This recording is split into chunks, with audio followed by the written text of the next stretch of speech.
Hi friends, welcome to వంతా computer reading అండి. మన ఛానల్ని ఎవరైనా ఫస్ట్ టైం చూస్తే సబ్స్క్రైబ్ చేయండి, లైక్ చేయండి, షేర్ చేయండి. మీకు వచ్చి నేను బ్లౌజ్ అయితే చూపిస్తున్నాను చూడండి. ఇదైతే మనకు రన్నింగ్లో ఉంది. ఇప్పుడు టైం వచ్చి అయితే తెల్లవారుజామున 4 అవుతుందండి. 4కే స్టార్ట్ చేస్తాను, ఎందుకంటే మ్యారేజ్ సీజన్ కదా.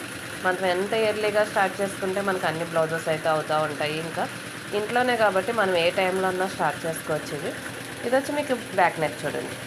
బ్యాక్ నెక్ వచ్చి చాలా చాలా హైలైట్స్ అండి. కొన్ని డిజైన్స్ ఉంటాయి సేమ్ మగ్గం వర్క్ ఫినిషింగ్. మీరు చూడొచ్చు ఎంత నీట్ ఫినిషింగ్ ఉందో చూడండి. అసలు బ్లౌజ్ చాలా చాలా బాగుంది. దీని ముందర మగ్గం వర్క్ ఎందుకు చెప్పండి. ఇది చూడండి బ్లౌజ్ అయితే. అసలు ఈ బ్లౌజ్ చూడొచ్చు మీరు. అసలు మగ్గం వర్క్ లాగానే ఉంటుంది చూడండి. సేమ్ అయితే ఇంకా అసలు కొన్ని బ్లౌజెస్ అయితే కొన్ని డిజైన్స్ అయితే సేమ్ మగ్గం వర్క్ ఫినిషింగ్ ఇచ్చేస్తాయండి మొత్తం కూడా. మీరు చూస్తున్నారు కదా ఎంత హైలైట్గా ఉందో. అయినా మనం మిషన్ కూడా చాలా నీట్ ఫినిషింగ్ అయితే ఇస్తుందండి. చాలా చాలా బాగుంటాయి డిజైన్స్ కూడా.